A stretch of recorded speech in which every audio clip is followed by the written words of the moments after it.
안녕하세요. 네, 반갑습니다. 자, 오늘부터 이제 2주에 걸쳐서 민법 이론 총정리를 합니다. 8시간의 민법뿐만 아니라 특별법까지 끝낸다는 건뭐 사실 원시적 불능이고요. 예. 그래서 프린트는 교재는 어떤 식으로 되어 있냐면 꼭 알고 가셔야 될 핵심적인 지문들 위주로 되어 있어요. 전부 다 옳은 지문입니다. 틀린 지문은 없으니까 여러 번 좀 읽어보시라는 차원에서 나온 거고요. 시간상 여기 교재에 있는 모든 내용들을 다 할 수는 없고요. 우리가 앞에 부분 103조, 104조는 우리가 잘 알잖아요.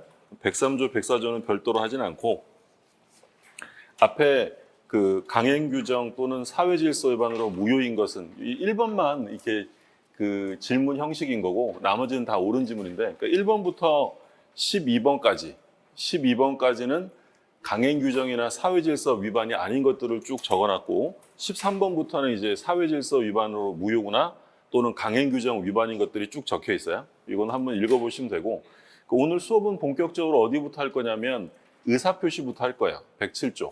그러니까 교재로 보시면 7쪽부터 합니다. 반사회적 불공정 행위를 좀 읽어보시고요. 비진의 표시. 그러니까 우리가 이제 비정상적 의사표시라고 해서 4개를 봤어요. 비진의, 통정, 착오, 사기 항목을 봤는데 보통 출제되는 경향은 여기서 2문제, 3문제 정도가 출제가 됩니다. 내용들을 좀 잠깐 보면 이것도 우리가 PPT도 이제 우리가 늘 많이 봤던 거라서 눈에 좀 익을 거예요. 뭐가 나올지. 의사와 표시가 불일치하거나 의사의 하자가 있는 것을 우리가 비정상적 의사표시라고 불렀고 그럼 의사와 표시가 불일치하는 건 몇 개 있었냐면 3개가 있었어요. 비진의 표시, 통장호의 표시, 착오 있었고 그 다음에 의사의 하자가 있는 의사표시는 사기강박이 있었죠. 그럼 사기강박은 의사와 표시가 일치하는 거예요? 불일치하는 거예요? 얘는 일치해요. 의사와 표시는 일치하는데 의사 형성에 하자가 있다라는 얘기죠. 그러면 차례대로 비진의 표시가 성립하기 위한 요건을 보면 첫 번째 의사표시가 존재해야 합니다. 그러니까 이때 이제 의사표시라는 건 법률 효과를 의욕하는 의사표시만을 말한다고 했고 사교적인 명백한 농담이나 배우의 대사 이런 것들은 아예 의사표시가 아니에요. 그럼 그건 비진의 표시가 성립돼야 안 돼요. 안 되는 거죠. 의사표시가 있어야만 비진의 표시라는 말을 쓸 수 있는 거고 두 번째는 의사와 표시가 일치하지 않고 있고요. 세 번째 조심하셔야죠. 표의자가 불일치를 알고 해요? 모르고 해요? 알면서 하는 거죠. 그러면 비진의에서 말하는 요 진의의 개념, 진이라는 건 뭘 진이라고 한다고 했냐면 특정한 의사표시를 하고자 하는 표의자의 생각을 말해요. 생각. 표의자의 생각이지 뭐라고 써 있으면 틀린다고 했냐면 진정으로 바라는 것, 원하는 것 이런 건 진의의 개념이 아니다라고 했어요. 자, 그리고 의사와 표시의 불일치를 알고 해야 되는데 만약에 모르고 하면 뭐가 되는 거예요? 착오의 문제예요. 모르고 하면 착오. 그러니까 비진의와 착오의 차이점은 표의자가 불일치를 알고 하느냐, 모르고 하느냐의 차이점이죠. 자, 그러면 이제 이런 요건이 갖춰지면 효력이 문제인데 우리 민법은 비진의 표시는 원칙적으로 유효하다라고 정하고 있고요. 단서 조항에서 예외적으로 무효임을 정하고 있는데 언제 무효가 되냐면 상대방이 진이 아님을 알았거나 알 수 있었으면, 알았거나 설령 몰랐어도 과실이 있으면 그때는 무효가 되죠. 그럼 유효가 되려면 선의이기만 하면 돼요? 선의 무과실이어야 돼요? 선의 무. 과실이 있으면 무효가 되는 거니까 전혀 알 수 없었을 때만 유효로 된다. 그러면 비진의 단서, 알았거나 알 수 있었다면 효력이 없다는 이 규정은 우리 대리편에 가면 어디서 한번 유추 적용되는 걸로 나왔었어요? 대리권에 남용이 있었죠. 기억나세요? 대리권 남용은 대리권이 있는 거예요, 없는 거예요? 있죠. 있으니까 남용했어요. 그러니까 바꿔서 얘기하면 유권 대리예요, 무권 대리예요? 대리권이 있으니까 유권 대리죠. 그럼 원래 본인이 책임을 져야 되는데 상대방이 남용 사실을 알았거나 알 수 있었으면 본인에게 책임을 지을 수 없다. 그게 바로 이제 대리권 남용이라는 편이었고, 그 다음에 우리 통정호의 표시 봤는데 비진의와 통정의 차이점. 일단 통정호의 표시도 앞에 3개 똑같죠. 의사 표시가 있어야 되고 두 번째 의사와 표시가 불일치하고 표의자가 알면서 하는데 비진의와 통정의 차이점은 하나였어요. 비진의는 혼자 하는 거고 통정은 짜고 하는 거죠. 합의, 양해 이런 말 통정해야만 통정어의 표시고 조심하실 점은 상대방이 인식했다. 이런 말 넣으면 통정어의 표시가 아니요. 인식 가지고는 안 되고 짜고 해야 통정어의 표시가 되고요. 그럼 우리 민법은 통정어의 표시는 효력을 어떻게 규정하고 있냐면 무효다라고 규정합니다. 요게 이제 비진이와 통정. 그러니까 비진이와 통정은 취소란 말이 나오면 돼, 안 돼? 안 돼. 우리 시험에 몇 번 뭐가 나오냐면 비진이 표시에서 상대방이 알았거나 알 수 있었다면 그 의사 표시를 취소할 수 있다라고 냈어요. 취소란 말 나오면 무조건 틀리고 비통착사에서 앞에 두 개, 비통한 건 유효냐 무효냐의 문제이지 취소의 문제가 아닙니다. 그러면 착오는 이제 취소 사유로 규정되어 있는데 착오를 이유로 취소하려면 첫 번째 그 착오가 내용의 착오여야 한다. 바꿔서 얘기하면 동기의 착오, 동기의 착오를 가지고는 취소할 수 없다라고 했고 그리고 중요 부분에 속해야 되고 아무리 중요해도 뭐가 있으면 안 돼요? 중과실. 그럼 만약에 중요 부분에 착오가 있었는데 경과실이 있었대요. 경과실이 있으면 취소할 수 있다 없다? 취소할 수 있다는 거죠. 그렇죠? 뭐만 없으면 되는 거예요. 중과실만 없으면 되니까 가벼운 과실 정도 가지고는 취소할 수 있죠. 그럼 만약에 경과실 있는 표의자가 취소하는 바람에 상대방이 피해를 입었어요. 불법행위 손해배상 책임을 물을 수 있다 없다? 없어요. 착오 취소는 법으로 인정하는 것이지 위법한 행위가 아니다라고 했죠. 요거는 이제 취소 사유로 규정되어 있고 사기강박도 역시 원칙적으로 뭐 할 수 있는 거냐면 취소 사유로 규정되어 있어요. 그러면 우리가 공부하는 이 비통착사에 공통점이 있었죠? 어떤 공통점이 있었냐면 대표적으로 3개 봤는데 선의의 제3자를 보호하는 규정을 두고 있다. 그럼 이 제3자가 보호받으려면 선의여야 되는데 이때 무과실도 필요해요? 선의면 돼요? 선의 있죠. 이 선의는 무과실을 요구하지 않고 그리고 선의는 전부 다 추정되니까 제3자가 스스로 자기가 선임을 입증할 필요가 없어요. 가만히 있으면 일단 뭘로 인정된다? 선의로 추정되고요. 그리고 이런 의사표시에 관한 규정은 공법행위나 소송행위에는 적용되지 않는다. 그래서 우리가 뭐 자주 봤던 게 공무원이 비진이 표시했어요. 상대방이 알았으면 무효예요. 그래도 유효한 거야. 그래도 유효한 거지 이런 규정을 적용하지 않는다라고 했고 가족법상 행위에도 이런 규정은 적용되지 않아요. 그러니까 공법행위와 소송행위는 의사가 중요해요. 표시가 중요해요. 이건 표시가 강조되는 거고 가족법상 행위, 신분행위는 의사를 강조하기 때문에 이런 규정들을 따로 적용하지 않는다라고 했어요. 자, 그러면 비진의 표시에 관한 중요 지문을 보면 1번에 보세요. 상대방이 표의자의 진위를 과실로 알지 못했대요. 과실로 알지 못했다. 그럼 유효해요? 무효해요? 과실이 있대. 유효해요? 무효해요? 자, 좀 전에 우리 봤잖아요. 비진의 표시는 원칙은 유효인데 언제 무효가 돼요? 상대방이 알았거나 알 수 있었을 때. 알 수 있었다는 건 알았다는 거예요? 몰랐다는 거예요? 나 알 수 있었는데 몰랐다는 거예요. 근데 알 수도 있었는데 왜 몰랐어요? 과실이 있기 때문에. 과실로 알지 못했다는 걸 같은 말로 하면 뭐야? 알 수 있었다는 거죠. 그러면 알았거나 알 수 있었을 경우에 해당되면 그 의사표시는 뭐가 되는 거예요? 무효다라는 거죠. 2번 보시면 진위에 대한 개념이죠. 그 진위라는 것은 뭘 진위라고 하냐면 특정한 의사표시를 하고자 하는 표의자의 뭘 말해요? 생각이에요. 생각. 뭐라고 써 있으면 틀리냐면 바라는 것, 원하는 것 이런 말 써 있으면 틀리는 거예요. 3번. 자, 비진위 표시와 관련해서 대출 판례가 나왔어요. 그럼 대출 판례가 나왔으면 특별한 얘기가 없으면 이 대출은 진위예요? 비진이에요? 진이에요. 진위. 그러면 다른 거 읽어볼 필요도 없어요. 마지막에 진이기 때문에 이 대출금 반환 채무 책임을 져야 한다라는 거죠. 진위에 해당한다. 그러면 대출 판례에서 비교하실 점이 특별한 거 없으면 진이니까 무조건 유효한데 어떤 말이 써 있는지를 확인하시라 그랬어요. 즉 금융기관이 양해했다라는 말이 써 있으면 이건 뭐에 해당이 돼요? 통정 허위 표시가 되어서 무효가 된다라고 했죠. 그래서 비진이 통정편에서 대출 판례 나오면 일단 쭉 읽어보시고 양해라는 단어가 있냐 없냐를 확인하시고 양해란 말이 없으면 그건 비진이가 아니라 진이에요. 그럼 진이라면 상대방이 알았다면 무효예요? 그래도 유효한 거예요. 그래도 진이는 무조건 유효한 거예요. 근데 만약에 금융기관이 양해했다라는 말이 써 있으면 그건 볼 것도 없이 통정허위 표시니까 무효다라고 했어요. 그 다음에 4번. 자, 4번은 중요 단어가 뭐겠어요? 공무원 나왔어요. 공무원이 사표를 제출했대요. 그러면 공무원이 국가기관에 사직서를 냈다라는 것은 이건 개인의 사법행위예요, 공법행위예요? 공법행위죠. 국가기관에 내는 거니까. 그럼 볼 것도 없이 상대방이 알았느냐 알 수 있느냐를 따질 필요도 없이 무조건 뭐가 되는 거예요? 유효해요. 그러니까 실제 시험에서 비진이 표시를 물었는데 공무원으로 시작한다? 그러면 마지막에 뭘 확인하시는 거예요? 유효하다라고 써 있어야 옳은 지문이죠. 그게 바로 뭐예요? 비진이는 공법행위나 소송행위에는 적용되지 않고 표시된 대로 효력이 발생된다. 그 얘기하는 거고요. 자, 그 다음에 5번.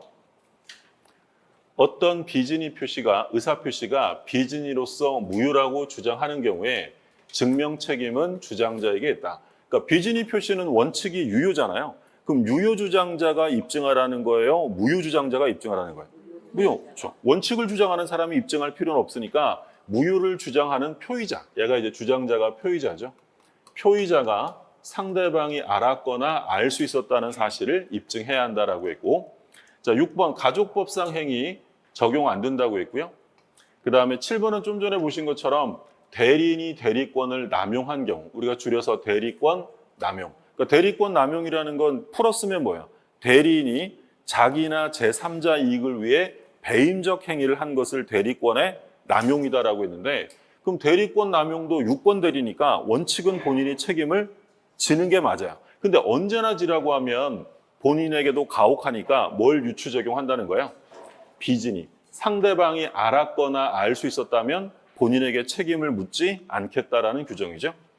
그 다음에 8번.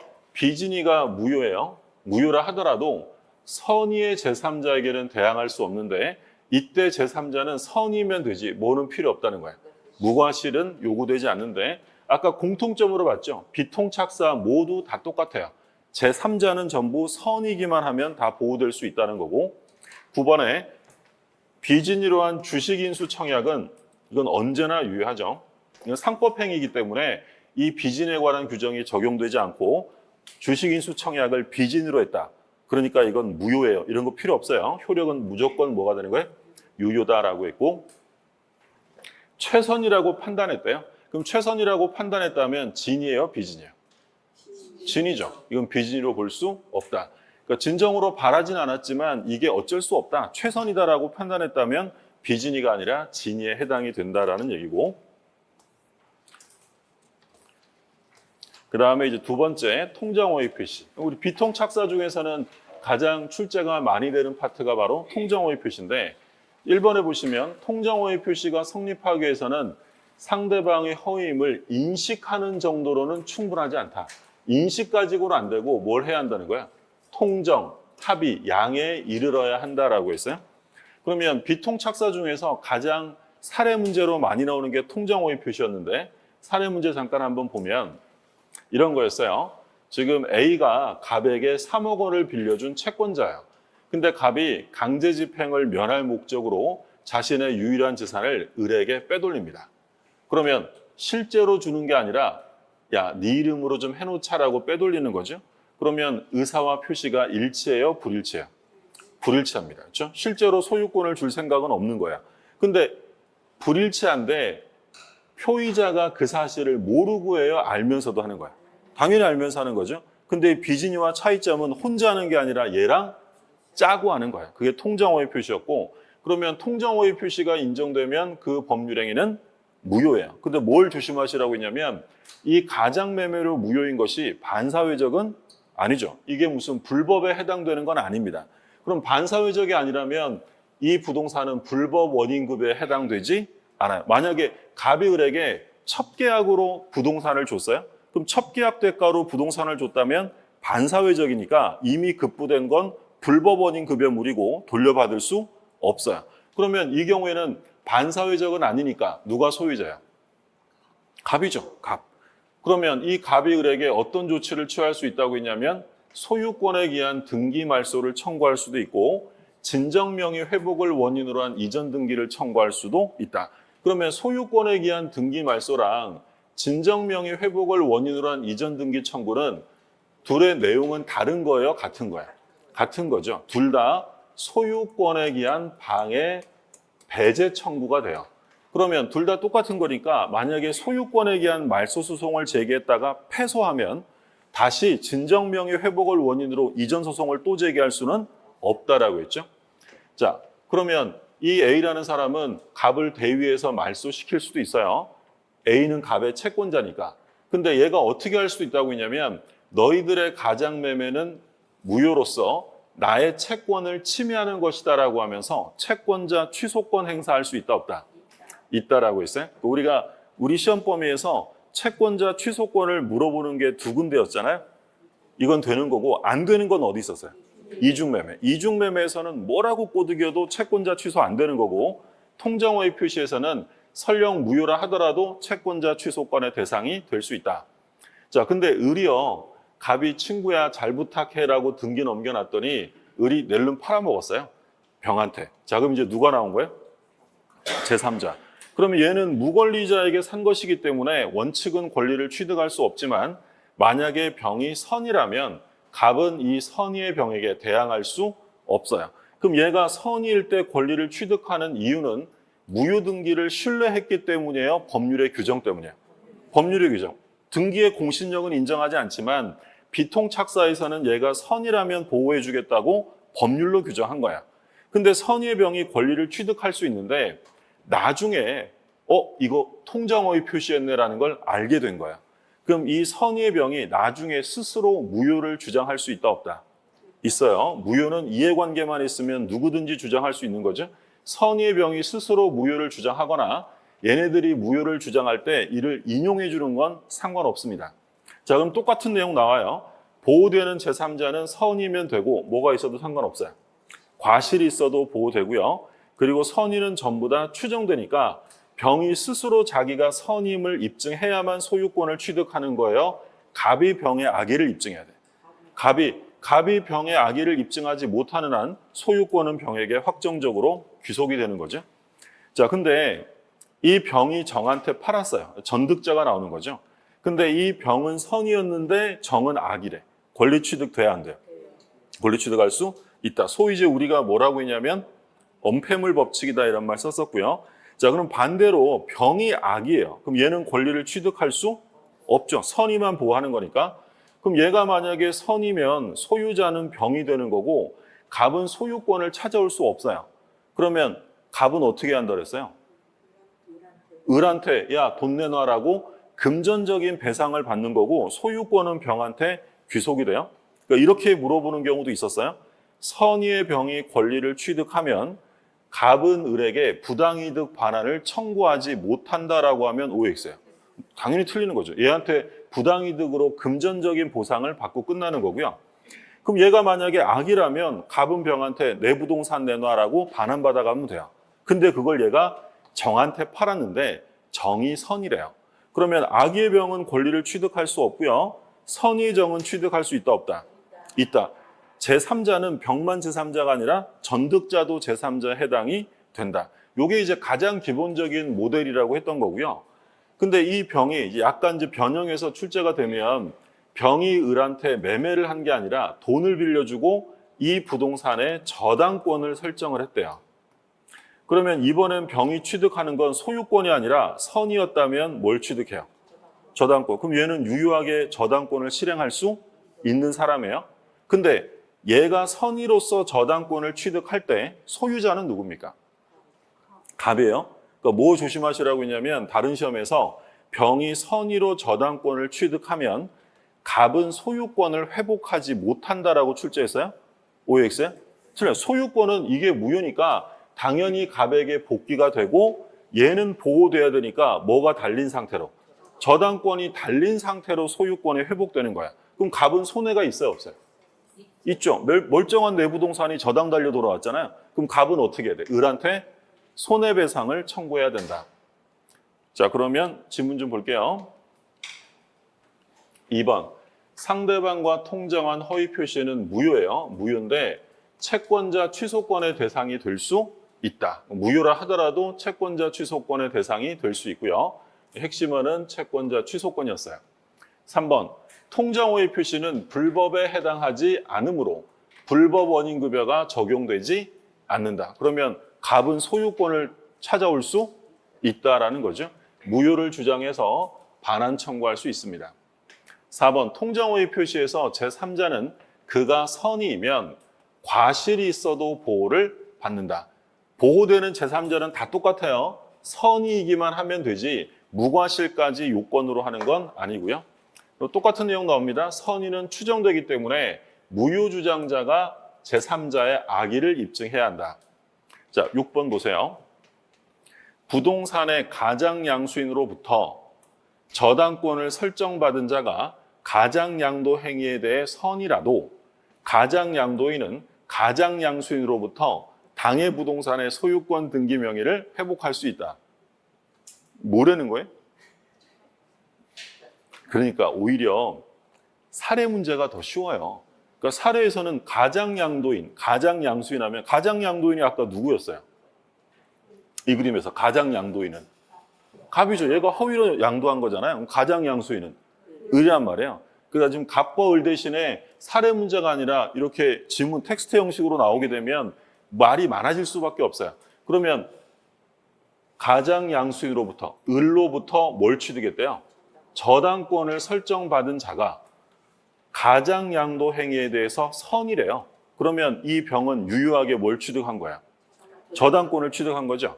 그러면 가장양도인 이 갑은 가장양수인으로부터 당해 부동산의 등기 명의를 회복할 수 없다는 거에 있다는 거야.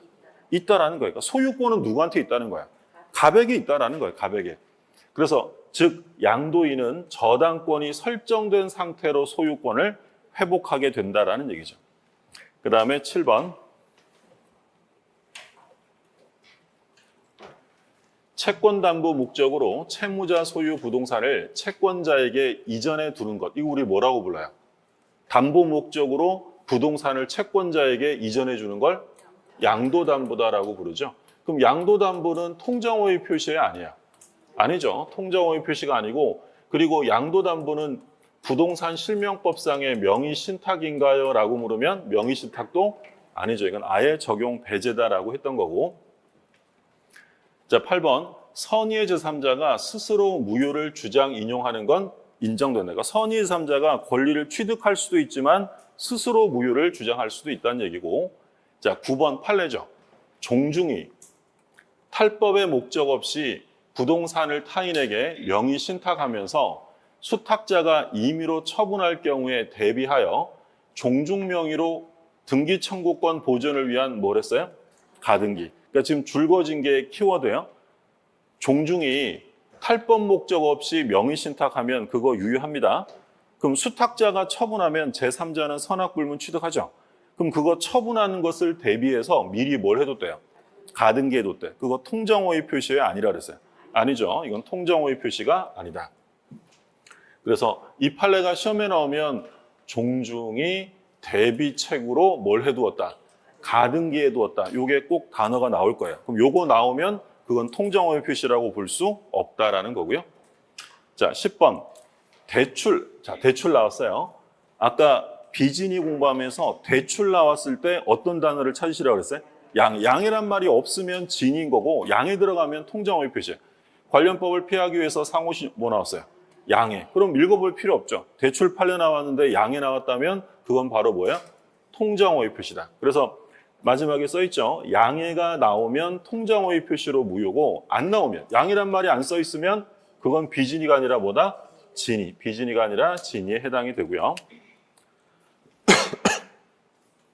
11번. 가장소비대차의 대주가 파산 선고를 받은 게 누가 나왔어요? 파산관제. 자, 파산관제는 제3자야 아니에요? 제3자죠. 그럼 파산관제에 나오면 볼 것도 없이 제3자인데 근데 파산관제인도 선이어야 보호가 되잖아요. 그럼 이때 선악을 따지는 건 파산관제인 기준이 아니라 누가 기준이냐면 파산 채권자를 기준으로 합니다. 그럼 파산 채권자 중에 단 한 명이라도 선이면 보호가 된다라고 했죠.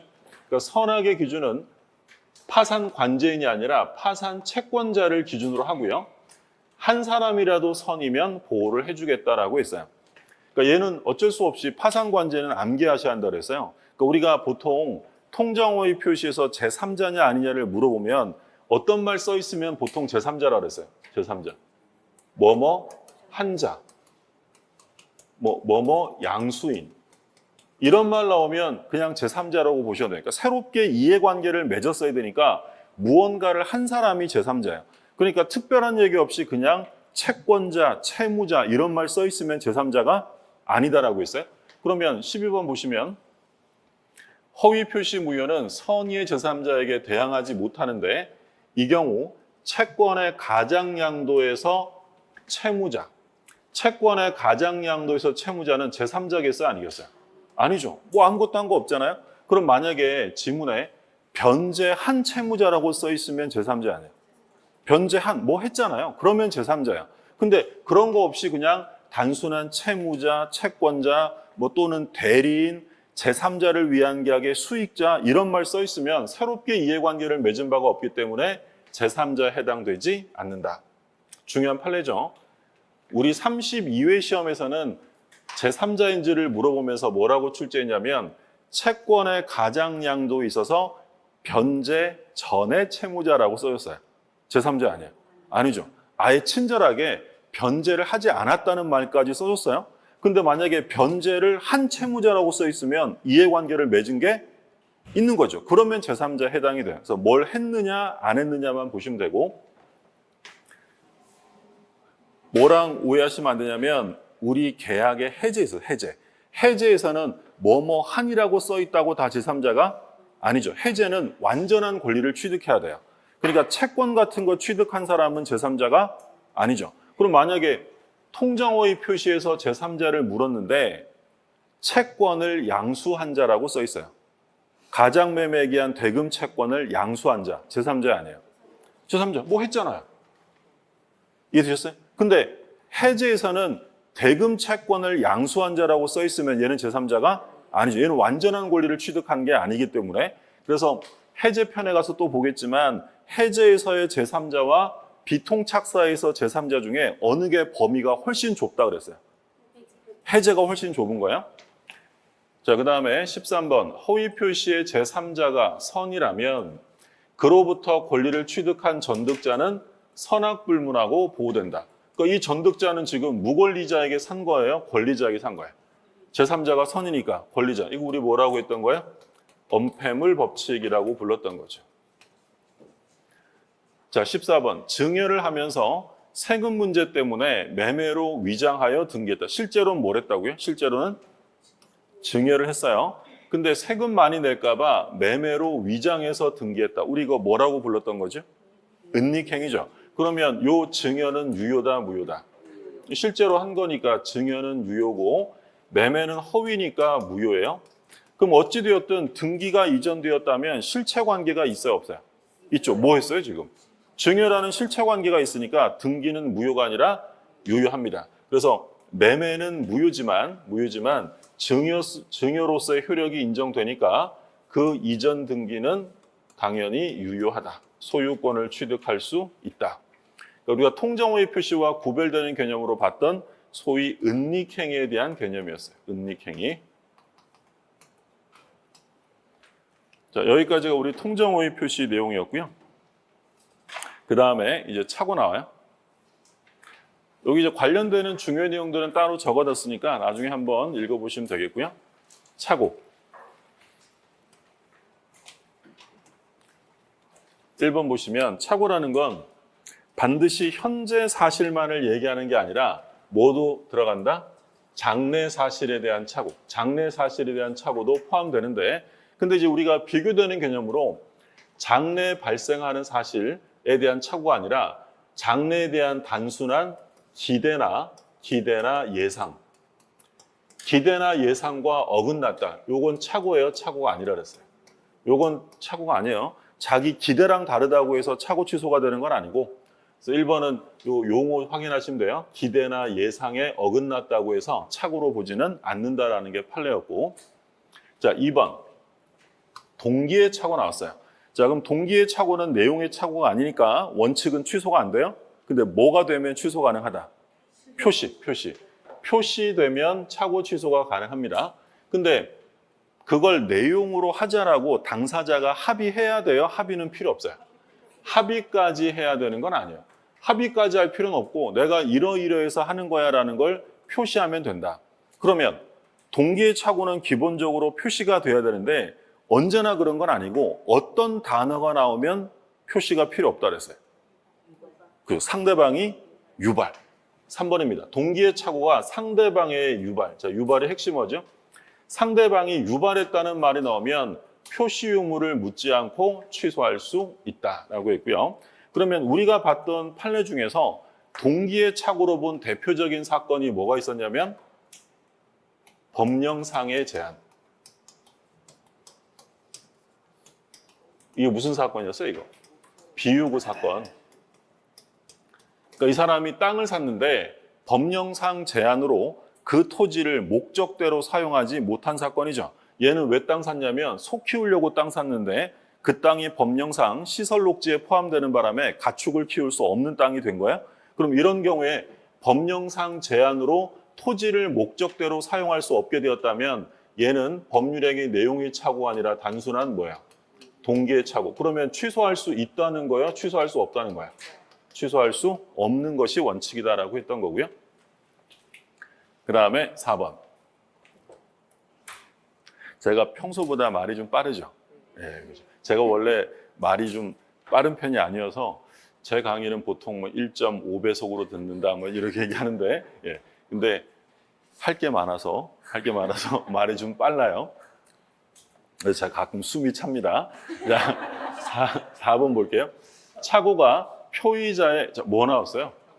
중과실이 아니라 경과실이에요. 그러면 취소할 수 있다. 뭐만 아니면 할 수 있냐면 중과실만 아니면 취소할 수 있고요. 5번.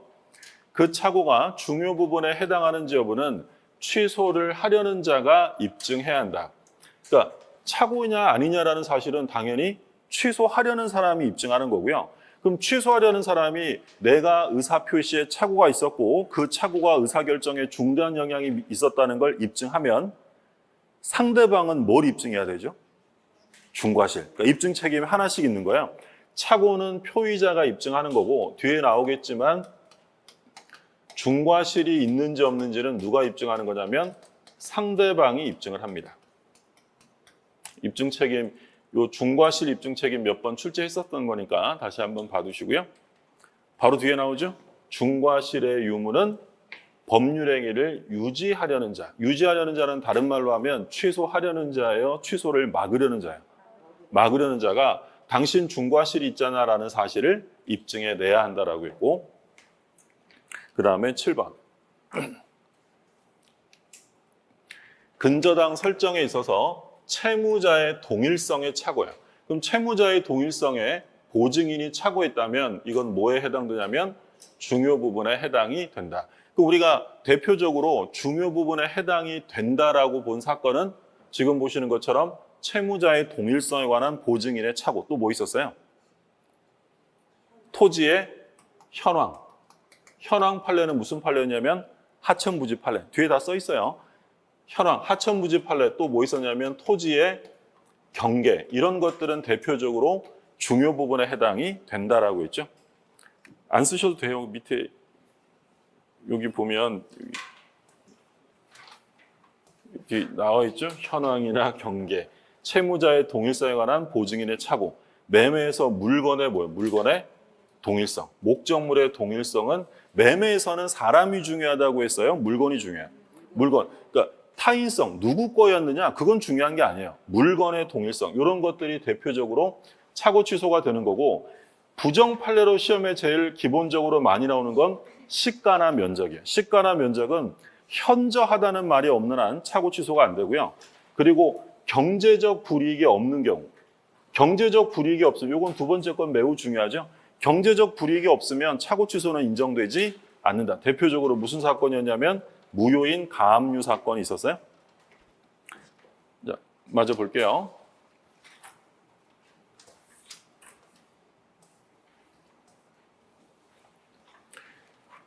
자, 그 다음에 8번. 중과실이 있으면 취소가 안 되잖아요. 근데 중과실이 있어도 취소가 되는 사건이 있죠? 어떤 단어가 나오면? 상대방이 뭐 했어요?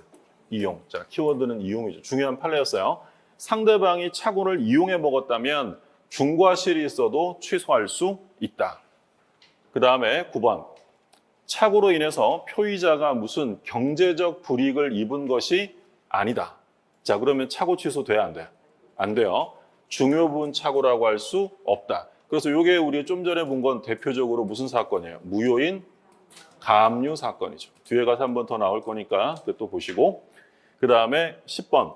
공인중개사와 같은 전문기관을 통하지 않고 직접 토지를 매수하면서 공적 장부를 확인하지 않았어요.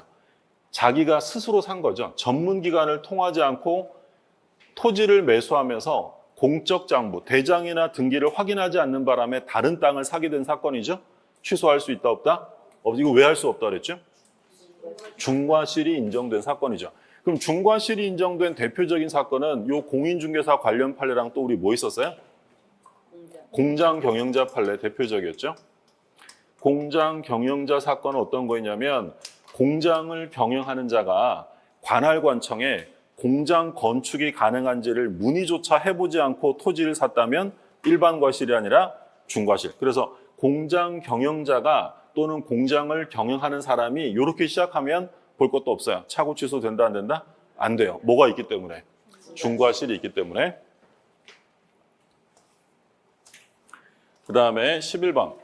공법행위, 소송행위 똑같죠. 109조가 적용이 안 돼요. 그러니까 우리가 봤던 것처럼 어떤 사람이 소송을 취하했어요. 소취하를 착오나 사기를 이유로 취소할 수 있다 없다? 없어요. 소취하는 무슨 행위니까? 소송행위잖아요. 물론 넓게 보면 공법행위인데 소송행위에 속하기 때문에 취소할 수 없어요.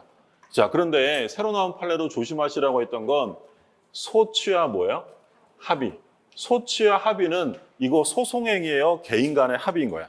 개인 간의 합의니까 이건 착오나 사기를 이유로 취소할 수 있다. 그러니까 소취하랑 뭐랑 꼭 비교하셔야 돼요. 소취하, 합의랑은 별개 문제인 거죠. 구별되셨죠? 법원에 가서 나 소송 이제 취하할래 라고 소송 취하의 의사를 표시했어요. 그럼 이건 개인 간의 행위예요? 소송행위인 거야. 소송행위 해놓고 나중에 나 착오니까 소취하 없던 걸로 해줘. 못한다고요. 근데 소취하 합의는 개인끼리 소취하를 하자라고 합의한 거야. 근데 그게 중요 부분에 착오거나 사기가 있었다면 그건 얼마든지 취소할 수 있다라는 거고. 자, 12번. 착오를 이유로 의사표시가 취소된 경우 그 취소로 인해 손해를 입은 자는 불법행위 손해배상을 청구할 수 있느냐? 할 수 없어요. 왜 할 수 없다고 했냐면 착오를 이유로 의사표시를 취소하는 것이 위법행위예요? 적법한 거예요? 적법하죠. 위법행위가 아니기 때문에 설령 상대방이 피해를 입었다 하더라도 얼마든지 가능한 것이기 때문에 불법행위 문제는 생기지 않아요. 그래서 우리가 어떤 얘기했냐면 착오 취소하면 상대방이 피해를 볼 수 있어요. 그럼에도 불구하고 손해배상 청구가 안 된단 말이에요. 그래서 보통 규모가 큰 계약을 할 때는 어떤 특약 한다 그랬어요? 착오 취소를 배제하는 특약을 한다라고 했죠. 그러면 착오 취소 배제 특약을 하면 이 배제 특약은 무효해요? 유효해요? 유효해요. 이건 강행 규정 아니니까 얼마든지 배제 특약할 수 있다라고 했죠. 관련해서 보시고. 자, 그리고 13번은 워낙 중요한 판례였죠. 매도인이 계약을 적법하게 해제했어요. 매수인이 중도금을 안 주니까 적법하게 최고하고 계약을 해제했다. 근데 매수인이 착오가 있었대요. 그러면 해제를 당한 매수인은 이미 해제되었기 때문에 착오 취소 못해요? 할 수 있어요? 할 수 있죠. 취소할 수 있다. 그러면 이게 인정되는 이유는 어떤 책임을 지지 않아도 되는 거예요? 손해배상 책임을 지지 않아도 되는 실익이 있다. 그러니까 이걸 줄여서 뭐라고 했냐면 이미 해제된 법률행위를 착오를 이유로 취소할 수 있다라는 거야. 이 판례 기억나시죠? 워낙 많이 나왔던 중요한 판례였고 해제는 누가 한 거예요? 매도인이 한 거예요? 매수인이 한 거예요? 해제는 매도인이 한 거예요. 매수인이 돈 안 주니까. 그러면 지금 갑이랑 을이 계약을 했는데 이 매수인이 약속한 날에 중도금을 안 줘요. 그랬더니 매도인이 이행지체니까 상당 기간 정해서 최고하고 그래도 이행 안 하니까 계약을 뭐 한 거예요? 해제한 거예요. 해제. 그러면 지금 매수인의 채무불이행으로 해제된 거니까 매수인은 매도인에게 뭘 해줘야 돼요? 손해배상 책임이 있는 거죠. 근데 이 매수인이 왜 이 매매 계약을 했냐면 얘는 중요 부분에 착오가 있었대요. 그러면 먼저 해제해버렸다면 얘는 손해배상 책임을 지느냐 아니면 나중에라도 착오를 이유로 취소할 수 있느냐 이걸 묻는 거죠. 할 수 있다. 그럼 요게 인정되면 착오를 이유로 취소한 경우에는 손해배상 책임을 진다 안 진다? 안 지는 거죠. 이런 실익이 있기 때문에 해제된 법률행위를 나중에라도 취소할 수 있다라고 했던 거고요. 그 다음에 14번. 가압류가 없다고 믿고 보증을 했는데 그 가압류가 있었어요. 있었는데 어떤 가압류라는 거야? 무효다. 그러면 실제로 가압류가 있는 거예요? 없는 거랑 같은 거예요? 없는 거랑 같죠. 그러면 아무런 경제적 불이익이 없기 때문에 착오를 이유로 취소할 수 없다. 이게 우리가 줄여서 말한 무슨 사건이에요? 무효인 가압류 사건이다라고 불렀던 거죠. 그래서 무효인 가압류라고 하면 경제적 불이익이 없으니까 착오 취소는 안 된다라고 연결하셔야 되고요. 그 다음에 사기를 당해서 착오에 빠졌어요. 그럼 사기를 당해서 착오에 빠졌다면 사기 취소와 착오 취소를 뭐 할 수 있다? 선택할 수 있다라고 했고요. 자, 그 다음에 16번 매우 중요한 판례였죠. 중요 부분에 착오가 있는 경우에 매수인은 매도인의 하자담보 책임이 성립하는지와 상관없이 착오를 이유로 계약을 취소할 수 있다. 이거 우리 무슨 사건이었어요, 이거? 김홍도 사건이었어요. 김홍도 그림인 줄 알고 샀는데 가품이에요. 그러면 진품과 가품의 착오는 당연히 중요 부분 착오예요. 그리고 하자 있는 걸 샀으니까 하자 담보 책임을 물을 수 있게 됐는데 그러면 착오 취소와 담보 책임이 서로 경합하게 되면 만약에 착오 취소권은 배제된다라고 써 있으면 틀려요. 우리 판례는 배제되는 게 아니라 둘 중에 하나를 뭐 할 수 있다? 선택해서 행사할 수 있다. 이건 매우 중요한 판례였으니까 다시 한번 봐두시고요. 그러니까 왜 이렇게 인정을 해준다고 했냐면 제척기간 때문이에요. 하자담보 책임은 제척기간이 얼마죠? 그렇죠. 권리하자는 1년, 하자담보 책임은 물건의 하자니까 제척기간 6개월이에요. 근데 착오는 취소잖아요. 취소. 그럼 취소권은 제척기간 어떻게 돼요?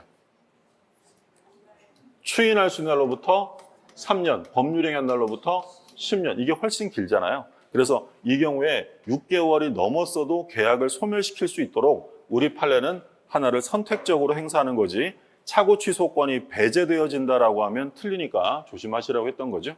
중요한 판례였고, 자 착오까지 봤고요. 그 다음에 이제 사기 강박 보죠.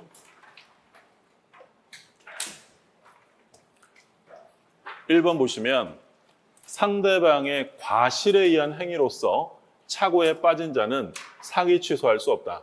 사기 취소할 수 없는 이유는 뭐 때문이에요? 어떤 단어 때문에? 과실. 요게 키워드죠. 사기나 강박이 성립하려면 반드시 뭐가 있어야 돼요? 고의가 있어야죠. 과실, 실수로 사기치는 경우는 없습니다. 그러니까 과실이란 말 나오면 무조건 사기 강박은 성립하지 않는다라고 했죠. 그래서 우리가 사기에 의한 의사표시가 성립하려면 성립요건으로 우리 뭐 봤었어요? 성립요건. 제일 먼저 뭐 있어야 돼? 고의. 밥 먹을 때는 우리 고기 위주 이런 거 봤었잖아요. 고는 고의. 고의가 있어야 되고 기는 뭐예요? 기는. 기망행위가 있어요. 속여먹는 행위가 있어야 되고 위는 뭐예요? 위법해야 되고 주는 인과관계인데 인과관계는 객관적이 아니라 주관적 인과관계라고 했던 거죠. 그러면 인과관계는 뭡니다. 사기강박과 의사표시 사이의 인과관계는 일반인 기준이 아니라 누가 기준이에요? 표의자를 기준으로. 바꿔서 얘기하면 객관적이 아니라 뭘로 본다고요? 주관적. 그래서 우리가 그런 얘기 했었어요. 우리 시험에서 객관적이냐 주관적이냐 물어보면 다 객관적 찍으면 거의 정답인데 하나 조심하실 점이 사기강박은 일반인 기준이 아니라 당한 사람 기준인 거예요. 당한 사람. 3번. 부작에 의한 기망이 나왔어요.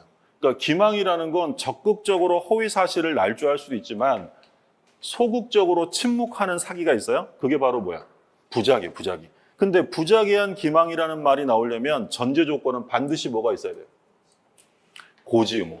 알려줄 의무가 있는데도 불구하고 침묵한 건 사기가 될 수 있어요. 그럼 바꿔서 얘기하면 고지 의무가 없는 사람이 침묵하면 사기다 아니다? 아니죠. 그래서 우리가 시험에 많이 봤던 거 이거죠. 시가의 묵비나 허위 고지예요. 그러면 교환 계약을 하면서 시가를 알려주지 않거나 허위로 고지했다? 사기다 아니다? 아니죠. 왜냐하면 이건 고지 의무가 없기 때문이야. 그러면 비교되는 판례가 있었죠? 비교되는 판례로 고지 의무가 있기 때문에 침묵하면 사기가 된다고 본 사건 뭐 있었어요? 공동묘지 사건이죠. 아파트를 분양받았는데 분양받고 보니 아파트 앞이 전부 다 공동묘지다. 그러면 이건 분양자가 알려줄 의무가 있었고 침묵했다면 부작위한 사기가 성립된다라고 했어요. 자, 5번. 정당한 권리행사로서의 고소고발이에요. 그러면 정당한 권리행사로서의 고소고발로 상대방이 겁을 먹었어요. 위법성이 있는 거예요? 정당한 거예요? 정당. 근데 조심하실 점은 아무리 권리행사로서의 고소고발이라 하더라도 뭐가 있으면 안 된다 그랬어요. 부정이익을 취할 목적이 있으면 안 돼요. 그럼 보시면 정당한 권리행사로서의 고소고발이라 하더라도 언제나 위법성이 없는 것은 아니다. 그러니까 위법성이 없는 게 원칙인데 언제나는 아니다. 왜요? 뭐라고 써 있어요? 부정한 이익을 목적으로 하는 경우에는 아무리 권리행사를 하더라도 위법성이 인정된다라고 했던 거죠. 그 다음에 6번. 사기를 이유로 취소. 자, 착오 취소가 아니라 뭐예요? 사기 취소예요. 그러면 사기를 이유로 취소할 때는 사기당해서 발생된 착오가 반드시 내용의 중요 부분 착오해야 돼요? 동기의 착오라도 상관없어요? 상관없어요. 왜요? 무슨 취소니까? 이건 사기 취소잖아요. 그러니까 사기를 이유로 취소할 때는 그 착오가 동기의 착오라도 상관없다라는 게 판례고 그 다음에 7번. 토지 거래를 받지 않아, 허가를 받지 않아 유동적 무효 상태예요. 그러면 이 유동적 무효 상태에서 착오나 사기 강박을 이유로 취소할 수 있다 없다? 있죠. 우리 이건 허가 구형할 때 공부했던 거죠. 그러니까 아무리 지금 현재 허가를 받지 않아 유동적 무효 상태라 하더라도 별도의 무효나 취소 사유가 있으면 이를 주장할 수 있다. 그러면 무효나 취소를 주장하게 되면 이 계약은 소급적으로 소멸되고 협력 의무가 남아요. 협력 의무에서 벗어날 수 있는 거예요. 벗어날 수 있게 된다라고 했던 거고. 자, 8번도 조심하셔야죠. 제3자의 기망에 의해서 신원보증 서류에 서명하는 줄 알았어요. 근데 하고 봤더니 연대보증서에 서명했다. 뭐뭔 줄 알고 서명했는데 나중에 봤더니 뭐뭐다. 이런 말 나오면 무슨 취소만 된다 그랬어요? 착오 취소만 되는 거고 사기 취소란 말 나오면 무조건 틀린다 그랬어요. 그래서 사기를 이유로 취소할 수는 없고 뭐만 인정이 된다. 착오 취소. 그러니까 우리 시험에서는 이거 조금 응용해서 뭐라고 출제했냐면 부동산 매매 계약서인 줄 알고 서명을 했는데 나중에 봤더니 연대보증서였다. 사기 취소는 안 돼요. 소위 이제 표시상의 착오로 착오 취소만 되고요. 사기 취소는 인정되지 않습니다. 그 다음에 9번. 매도인이 사기를 이유로 매매 계약을 취소한 후에 이미 취소가 됐어요. 제3자가 취소의 사실을 모르고 매수인으로부터 소유권을 취득했다. 얘는 보호된다. 그럼 이 사건, 이 판례는 뭘 얘기하는 거냐면 보호되는 제3자란 취소 이전에 권리를 취득했어야 돼요. 이후라도 상관없어요. 이후라도 취소가 이미 됐어도 등기가 말소되지 않고 있는 바람에 그 사실을 모르고 샀다면 보호해주겠다. 그러니까 즉 취소 이전뿐 아니라 취소 이후에 선의로 취득한 사람도 보호가 된다. 그러니까 갑이 을이랑 매매 계약을 해서 등기를 넘겨준 상태란 말이에요. 근데 갑이 사기를 이유로 계약을 취소했대. 그럼 소유권은 갑에게 복귀되는데 등기해야 복귀돼요? 당연 복귀해요? 당연 복귀해요. 근데 등기는 아직도 을에게 남아있고 갑이 소유자로서 복귀가 됐는데 병이라는 애가 그걸 모르고 샀다는 거죠. 그럼 얘는 취소 전에 샀다, 후에 샀다. 취소된 후에 산 거죠. 그럼 얘는 보호 안 돼요? 그래도 보호해준다. 보호해주는 거예요. 해제도 마찬가지잖아요. 해제 이전에 취득한 사람도 보호되고 해제 이후라도 등기 말소 전까지는 보호를 해주겠다라고 했고 10번. 사기에 의한 의사표시는 사기예요. 사기 강박은 의사와 표시의 불일치가 없다. 바꿔서 얘기하면 의사와 표시는 일치한다는 점에서 착오와는 구별된다. 그러니까 비진이 통정 착오는 의사와 표시가 불일치하지만 사기 강박은 의사와 표시가 일치합니다. 다만 의사 형성에 하자가 있다라고 했던 거고요. 자, 11번. 강박으로 인해 표의자가 스스로 의사결정할 수 있는지를 완전히 박탈당한 상태. 자, 핵심어는 뭐였어요? 박탈이야. 일반적인 강박은 취소 사유인데 의사결정의 자유가 박탈되었다면 아예 뭐가 되는 거예요? 무효. 그래서 박탈 나오면 무효 확인하시면 되고요. 12번. 기망행위를 한 자가 상대방의 뭐야? 대리인. 매우 중요한 판례죠. 사기친 사람이 누구다? 대리인. 그럼 제3자 사기가 아닙니다. 그럼 이 경우에 본인이 알았거나 알 수 있었을 때만 취소해요? 언제든지? 언제든지 취소할 수 있다. 그러니까 말씀드렸던 것처럼 사기 강박에서는 살해 문제가 나오면 제3자 사기예요. 그럼 지금 보시면 A가 갑에게 사기를 쳐서 만약에 자기랑 계약을 했다면 사기친 사람이 제3자예요? 상대방이에요? 상대방이죠. 그러면 갑은 취소해버리면 돼요. 근데 A가 갑에게 사기쳐서 을과 매매 계약을 하게 만든 거예요. 그러면 갑의 계약의 상대방은 누굽니까? 을이지 사기친 A가 아니죠. 그러면 요 A를 우리가 뭐라고 부르는 거야? 제3자. 그럼 만약에 이 갑이 A한테 사기당했다고 을과의 계약을 언제든지 취소할 수 있다라고 하면 누가 예상치 못한 피해를 보는 거야?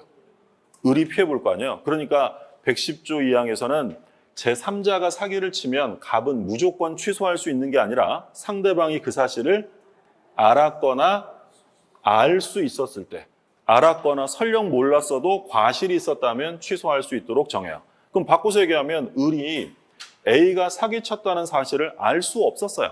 선이 그리고 무과실이다. 취소할 수 있다 없다?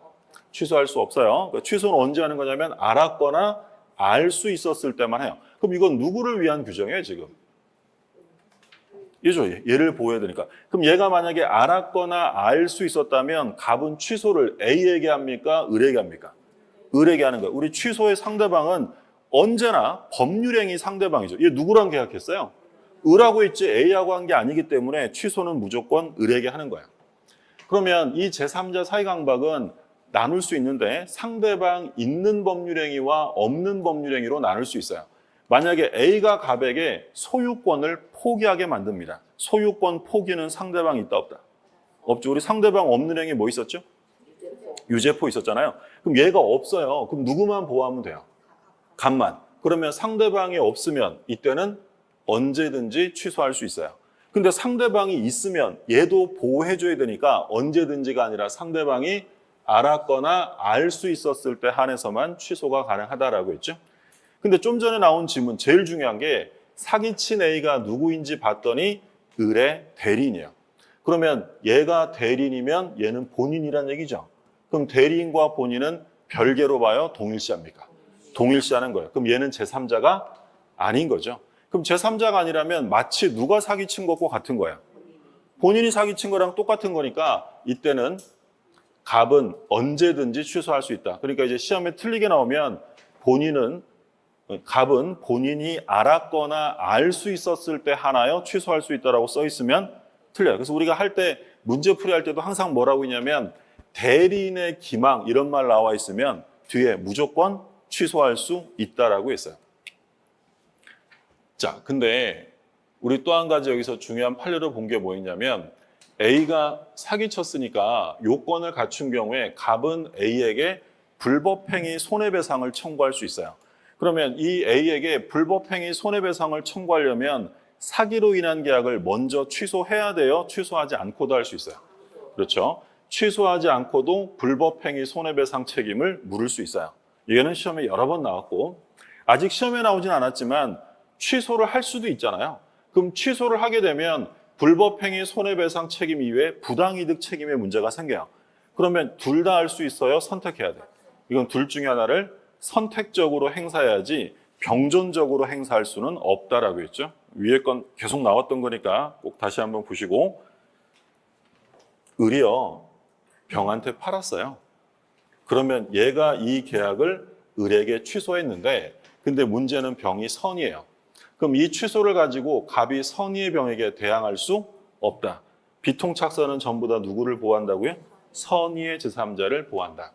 그래서 제3자 사기강박은 살해 문제로 나올 때를 대비해서 요 사례는 눈에 익숙하게 여러분 좀 다시 봐두시고요. 자, 그럼 다시 볼게요. 기망행위를 한 사람이 누구래요? 대리인이에요. 그러면 상대방이 그 사실을 알 수 없었다. 취소 못해요? 그래도 할 수 있다. 언제든지 할 수 있는 거예요. 언제든지. 그 다음에 13번. 상대방 없는 의사표시에 관해서 제3자가 사기 강박을 했대. 제3자가 사기쳤는데 뭐래요? 상대방 없는 거예요. 그럼 누구만 보호하면 되는 거예요? 표의자만 보호, 간만 보호하면 되잖아요. 그럼 이런 경우에는 특별한 사정이 없는 한 뭐야?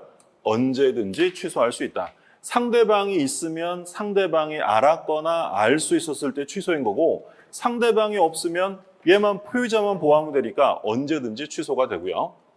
강박에 의해서 이루어진 무슨 행위예요? 소송행위는 취소 못한다고 했고 언제나 유효하고요. 15번 불법 행위로 인한 손해배상을 청구하기 위해서 사기로 인한 의사표시를 취소할 필요는 없다. 중요하다고 했죠? 취소하지 않고도 불법행위 손해배상 책임을 물을 수 있다라고 했고요. 그 다음에 16번은 뭐 사기와 담보 책임 선택이니까 한번 읽어보시고, 17번 매도인이 매수인의 기망행위를 이유로 계약을 취소한 경우에 그 기망행위가 불법행위에 해당이 돼요. 자, 지금 계약을 뭐 했대요? 취소했대요. 그러면 여기서는 좀 전에 나왔던 거랑 비교되는 게 취소를 했기 때문에 부당이득 반환 책임과 불법행위 손해배상 책임 두 개가 나오는 거야. 둘 다 할 수 있다, 선택해야 한다. 중첩적으로, 병존적으로 행사할 수는 없고요. 선택해야 한다라는 게 판례 입장이죠. 근데 17번 판례보다 우리 시험에는 뭐가 계속 나왔다 그랬어요? 우리 시험에서는 15번이 계속 나왔어요. 불법행위 손해배상을 청구하기 위해서 취소해야 돼요? 안 해도 돼요? 안 해도 되는데 만약에 취소를 했다면 불법행위 책임과 부당이득 반환 책임을 둘 다 물을 수는 없고 둘 중에 하나를 선택해야 한다는 거죠. 자, 그 얘기고. 그 다음에 이제 대리가 나오죠. 대리. 1번 보시면 매매계약 체결 대리권을 수여받은 대리는 특별한 사정이 없는 한 중도금이나 잔금을 수령할 권한도 있다. 얘는 뭐 너무 많이 봤던 중요한 판례죠. 대리권의 범위예요. 그럼 가장 시험에 많이 나왔던 판례가 1번이에요. 매매계약에 대리권이 있으면 대금 수령 권한이 있고요. 그럼 우리가 또 본 거 뭐 있었어요? 매매계약에 대한 포괄적 대리권이 있다. 그럼 포괄적 대리권이 있으면 뭐 해줄 수 있다? 대금 지급기를 연기해 줄 수 있다. 계약 체결의 대리권이 있으면 해지할 권한이 있다 없다? 없다라고 했죠. 그래서 그 뭐 정리된 게 밑에 나오니까 다시 한번 나중에 읽어두시고, 이건 뭐 시험에 늘 나오는 거예요. 지금 보신 것처럼 대금 수령할 권한이 있다라고 했고요. 그리고 체결과 이행에 대한 포괄적 대리권이 수여되었다면 대금 지급기를 연기해 줄 수도 있고, 너 돈 좀 받아와라 라고 대여금 수령 대리권 줬더니 가서 면제해 주면 돼, 안 돼? 면제해 줄 권한은 없고 반대되는 권한은 없다 그랬잖아요. 그리고 계약의 대리권을 줬더니 가서 계약을 해지할 수 있느냐, 그런 건 인정되지 않아요. 그래서 임의 대리인이 해제나 취소를 하려면 별도로 뭘 받아야 돼? 특별수권이 따로 있어야 한다고 했죠. 그리고 강제경매 절차에서 나 대신에 경매 좀 해줘라고 입찰대리권을 줬대요. 그러면 걔는 경매 신청 취하에 동의할 권한이 있다 없다? 그런 권한은 없다라고 했죠. 그래서 관련 판례들까지 같이 좀 봐두셔야 되고, 그러면 예금 계약을 체결하라고 대리권을 줬더니 그 예금 계약을 담보로 대출받을 권한이 있어요 없어요? 그런 권한은 없다라고 했던 거죠. 자, 계속 보시면 진도가 너무 빠른가요? 할만하죠? 또 빠르니까 또 재밌지 않아요? 자, 계속 볼게요. 2번. 권한을 정하지 않은 임의대리는 보존행위는 얼만큼 한다? 무제한. 보존행위 무제한. 근데 이용계량행위는 무제한이 아니라 뭐야? 성질이 변하지 않는 범위에서만 가능하다라고 했고요.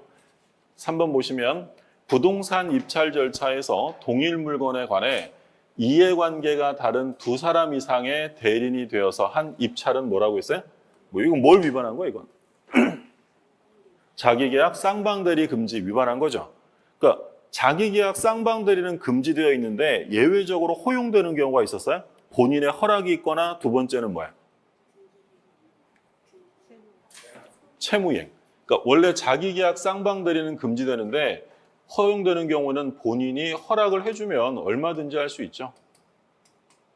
두 번째는 채무의 이행은 할 수 있어요. 근데 여기서 뭘 조심하시라고 했냐면 채무 이행은 할 수 있지만 모든 채무는 아니고 여기서 말하는 채무라는 건 뭘 말한다 그랬죠? 다툼이 없는 채무예요. 다툼이 없는 채무.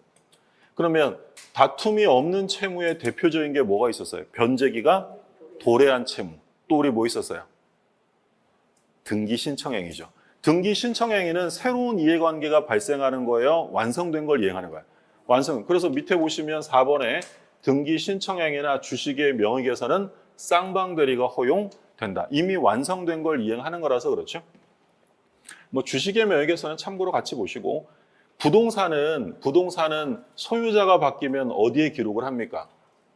등기. 그러니까 등기 행위를 말하는 거고 주주가 바뀌면 주식의 주주장부의 이름을 바꿔야 될 거 아니야? 명의를 개사한다. 고쳐 쓴다는 거야.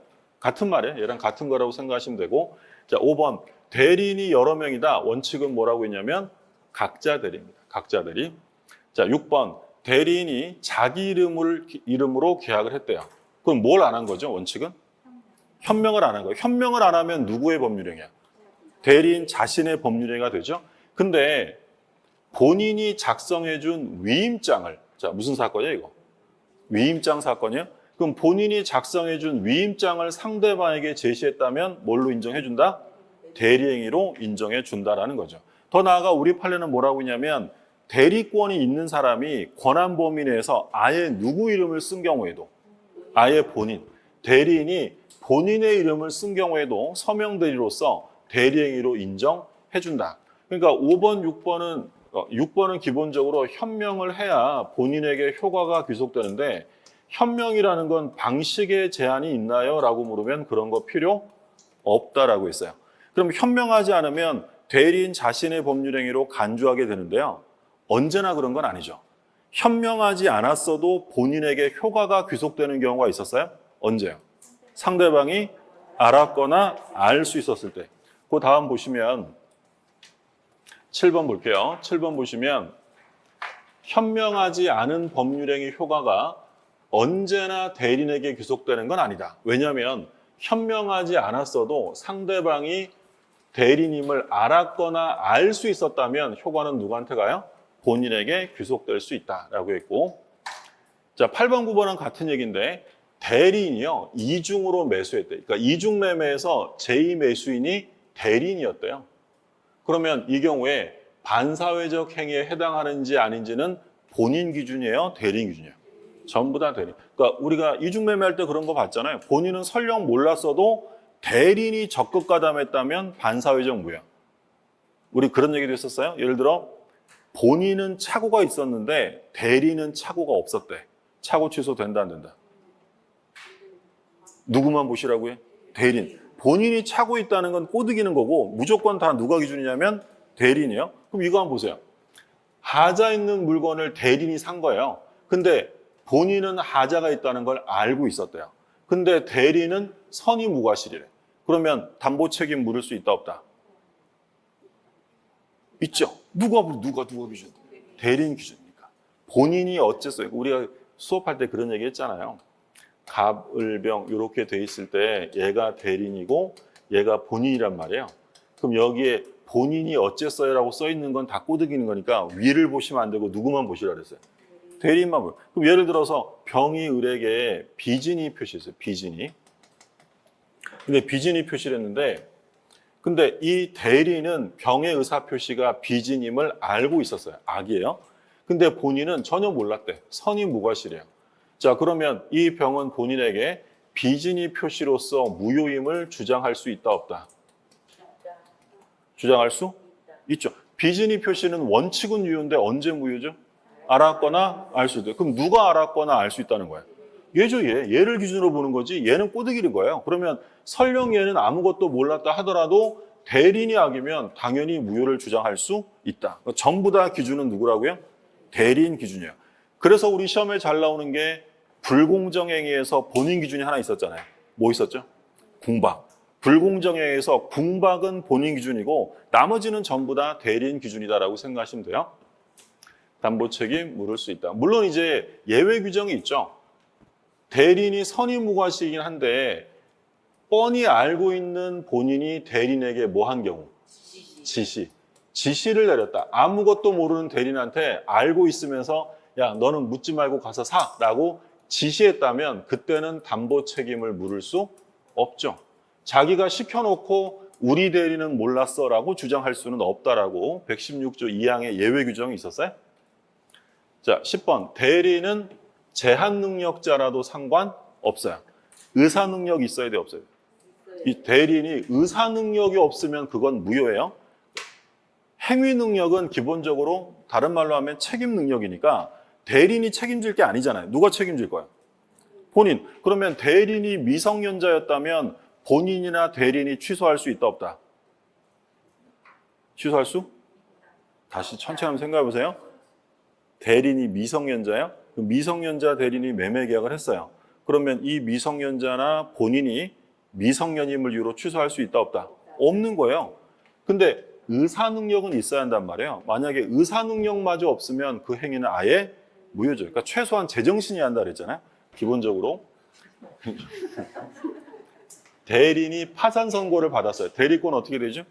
소멸. 우리 임의대리와 법정대리의 공통적 소멸 사유가 있었죠. 본인은 뭐예요? 본인은 사망, 대리인은 사망, 성년 후견 개시, 파산, 사성파가 있었어요. 그럼 대리권이 소멸하면 당연히 복대리권도 소멸하는 거예요. 복대리와 관련되어서 내용 잠깐 보고 쉴게요. 자, 복대리는 뭘 복대리라고 불렀냐면 대리인이 자신의 이름으로 선임한 본인의 대리인을 말합니다. 그러니까 그림으로 보면 요 을이 대리인인데 자기가 뭐 일도 바쁘고 해서 요건을 갖춰서 복대리인을 선임을 한 거예요. 그러면 복대리인 선임은 누가 한다고요? 얘가 복대리인 되는 건 대리인이 자신의 이름으로 선임합니다. 그럼 여기서 중요한 건 복대리인의 선임행위가 대리행위예요, 자기행위예요? 대리행위가 아니라 자기행위죠. 누구 이름으로 하는 거니까? 자기 이름으로 하는 거니까. 그러니까 만약에 지문에 복대리인이란 대리인이 본인의 이름으로 선임한다라고 써 있으면 틀려요. 이건 누구의 일을 하는 거예요? 본인을 대리해서 하는 거예요? 자기를 위한 거예요? 자기를 위해 선임하는 거예요. 그러니까 우리 시험에서 뭐라고 냈어요? 복대리인이란 대리인의 대리 행위로서 선임되는 자를 말한다. OX예요. 대리 행위로 선임되는 게 아니라 자기 행위로 선임하는 거예요. 자, 그러면 요 대리인은 임의 대리인일 수도 있고 법정 대리인일 수도 있어요. 그럼 만약에 법정 대리인이 복대리인을 선임했다면 얘는 임의 대리였어요? 법정 대리야? 무조건. 뭐 했으니까? 선임했잖아요. 그러면 얘는 언제나 임의 대리야. 복대리인은 법정 대리인이 없는 거예요. 선임으로 만들어지는 사람이니까. 그리고 누구의 대리인이다? 본인의 대리인이지. 뭐라고 써 있으면 틀려요? 대리인의 대리인이 아닙니다. 그러면 이 병이 정의랑 법률행위 하면 효과는 전부 다 누구한테 가요? 본인에게. 그러니까 얘가 상대방을 대할 때는 누구랑 똑같은 사람이에요? 대리인, 본인의 대리인. 얘도 어차피 본인의 대리인이니까 대리인이 가지고 있는 권리와 의무가 똑같아요. 그럼 얘도 현명을 해야죠. 누구 이름을 현명해야 돼요? 대리인 이름을 현명해야 돼요? 본인 이름을 현명해야 돼요? 둘 다 해야 돼. 본인의 이름을 현명해야지 대리인 이름을 현명하는 건 아니죠. 누구 대리인이니까? 본인의 대리인이니까. 자, 그리고 이와 관련해서 복대리에서 중요한 거 뭐 있었냐면 복대리는 대리인의 대리권의 존재와 범위에 의존합니다. 그러니까 존재에 의존한다는 건 대리권이 소멸하면 복대리권도 무조건 소멸하는 거고요. 범위에 의존한다는 건 대리권의 범위가 정해지면 복대리권은 그 범위를 벗어날 수 없어. 넘어가면 무권대리가 되는 거야. 자, 그리고 얘도 시험에 매우 자주 나오죠. 복대리하고 표현대리 써 있으면 무조건 다 된다. 조심하셔야 돼요. 표현대리에서 이와 관련되는 판례가 많이 나오는데 복대리 써 있고 표현대리가 되나요? 라고 물으면 읽어볼 필요도 없어요. 무조건 다 된다라고 생각하시면 돼요. 자, 그러면 임의대리는 원칙적으로 복대리인 선임할 수 있다, 없다? 원칙은 선임할 수 없죠. 언제만 할 수 있어요? 본인의 승낙이나 부득이한 사유. 둘 다 있어야 돼요? 하나면 돼요? 둘 중에 하나는 돼요? 그러면 승낙이나 부득이한 사유가 있어서 복대리인을 선임하였다면 을은 병에 대한 선임 감독상의 책임은 면제된다. OX요. 져야 됩니다. 언제 면제되죠? 본인이 뭐 했을 때? 얘를 지명했을 때. 야, 대리인 병 좀 써라, 병 좀. 난 얘가 마음에 들어라고 얘를 지명했기 때문에 선임을 했어요. 그러면 이런 경우에는 선임 감독상 책임을 면제받아요. 근데 어떤 경우에는 져야 되냐면 아무리 본인이 지명을 했어도 얘가 상태가 안 좋은 거예요. 불성실 부적임을 알면서 통지나 해임을 태만히 했을 때는 책임을 져야 되고요. 그럼 얘가 법정 대리인이다. 선임의 제한이 있다 없다? 만약에 질문에 법정 대리는 본인의 승낙이나 부득이한 사유가 있는 경우에 하나여 선임할 수 있다고 써 있으면 틀려요. 언제든지 합니다. 언제든지 하니까 책임도 어떻게 져야 돼요? 무과실 책임을 집니다. 근데 어떤 경우에 선임 감독상 책임으로 줄어요? 그렇죠. 부득이한 사유가 있을 때. 부득이한 사유로 선임했을 때.